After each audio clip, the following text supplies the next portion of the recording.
And introducing to you first, fighting out of the blue corner, he weighed in at 59.2 kilograms and trains under Jaden Dalrymple and Keen Morris out of Mackay MMA. Making his debut tonight inside the Eternal Cage, fighting out of Mackay, Australia. Make some noise for Charles Foo!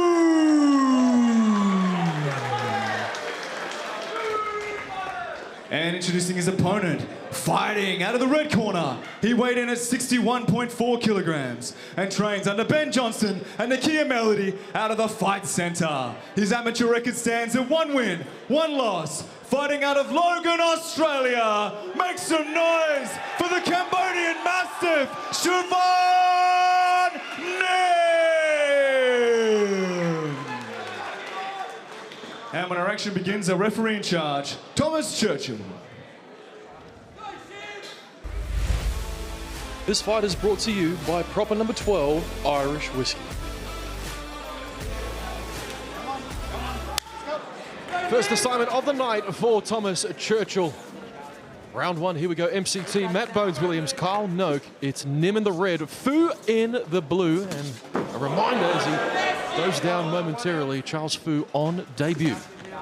You can see quite a big difference in their physical composition. Nim made the weight limit yesterday at weigh-ins for this bantamweight matchup. But Foo coming 2.5 kgs under. You can see Nim's really filled out today. He's a big, strong-looking lad coming out in the orthodox stance. You have the more orthodox of the striking as he lines Foo up with a good one there. Crisp right hand. And Foo with the background in Taekwondo, so you can expect different rhythm from him, and hands low, potentially more kicks. Big shot landed down the middle there, and again, you alluded to it earlier, Matt Williams. A striking advantage in favour of the man from TFC. Kyle Noak, what do you got?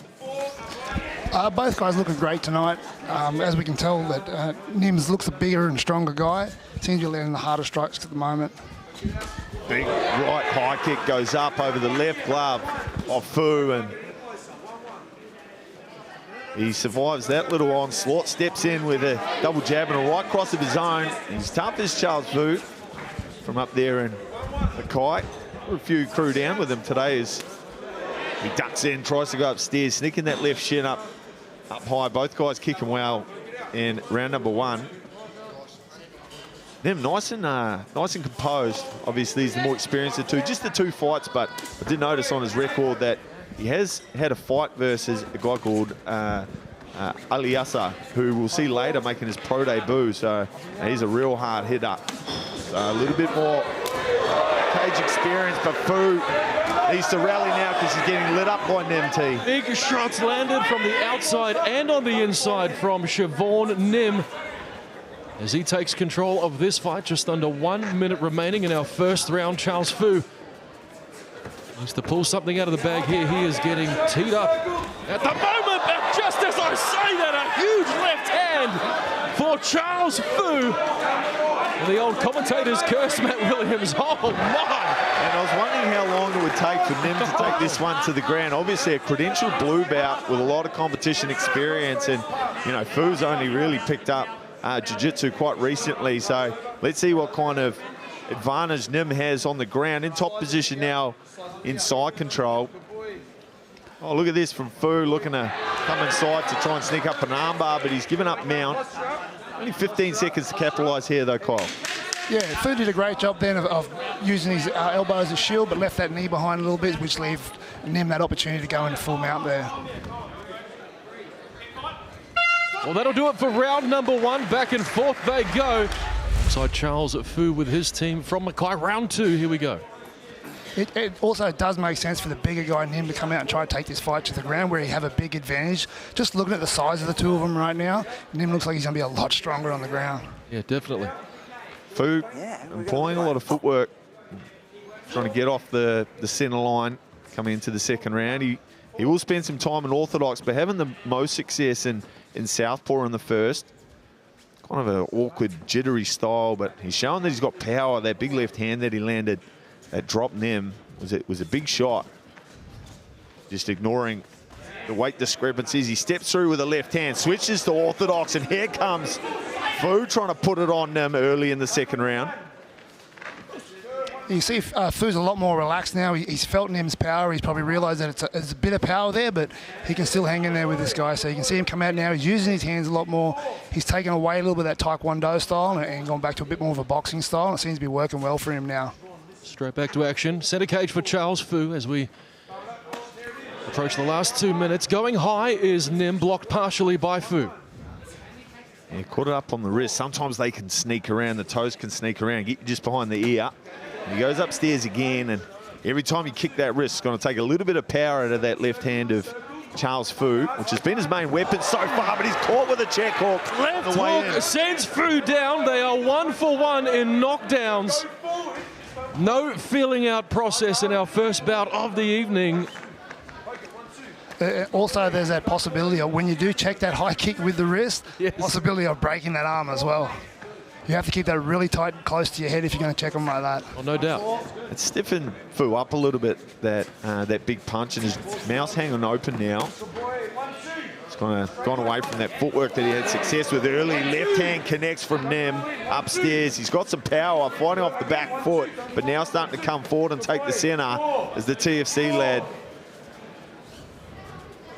Still no signs of going back to his grappling as we're looking now. 45 seconds left to go in the second round.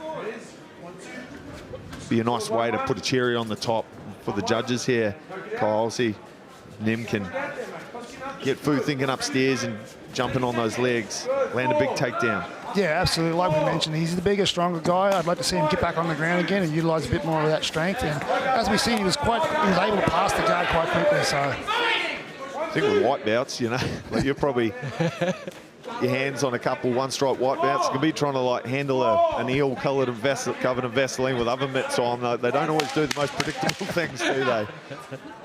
Final 10 seconds as the clapper goes in deep on a shot. It's Charles Foo just losing the hips of Nim there. Can he finish strong here? Great round for the man from Mackay. his hands, just keep that distance, maybe straighten them punches up a little bit. Round 3, here we go. We could be 1 each heading into our final round of this, our first bout of Eternal 94. Hope you're enjoying the action just as much as we are from home. Big kick to the body for Nim to open our third. Those right kicks have done a lot of damage from Nim as he thuds it into the rib cage. Goes upstairs this time. I love how Foo just steps right into the pocket, tries to put it on Nim. I'm going to die wondering, is this fella another big kick from that open stance from the big Cambodian? He's got a ton of power in those legs and he's using it to the best of his advantage here. Well, that must have been the advice from Ben Johnston in the corner. Go to the body in hopes that it will open up opportunities to go the head and again to the body, blocked by the elbow of Foo. Yeah, well, anytime you've got this open stance matchup, those rear legs are going to be available. It usually suits the southpaw player more than the orthodox one because the liver's situated on the right-hand side of the body, but there's heaps of good stuff on the left-hand side too, ribs and arms and all kinds of things to batter and bruise.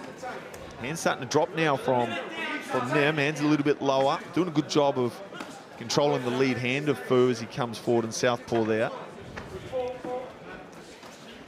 Beautiful little uppercut from Nim as he fades back. Another big kick, just smacks into the breadbasket and a left hook on the back of it as Foo comes ploughing forward. And every time he lands that kick, it takes a little bit more energy out of Foo's tank each time. If you've never been hit by a big kick like that, go stand out on the road for 5 minutes and see if you can get picked up by Corolla on the way through. Speaking of Corollas, bit of damage there as Nim steams in on the hips, picks him up and dumps him on the road like a bit of roadkill. Foo, a little bit of work to do now, 1 minute. What's been a close fight. 2 from 2 in takedowns for Chivorn Nim, 100% success rate when it comes to his wrestling.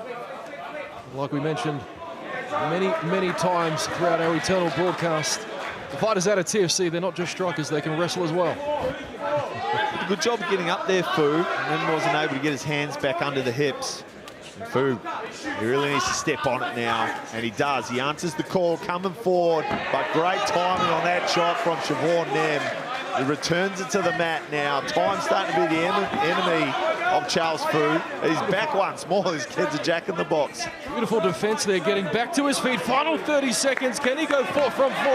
Yes, he can. Chivorn Nim trying to put a stamp on this one as we count down the final 10. It's like Goldberg in the WEC there, wasn't he? Just lined him up with the big spear tackle, and he goes to one more. He needs to be careful of the guillotine, but I think time might see this one out.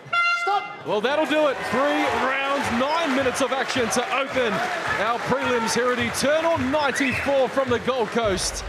Well, ladies and gentlemen, after 3 rounds, we go to the judges' scorecards for a decision. All 3 judges score this fight 30-27 for your winner via unanimous decision in the red corner, Chivorn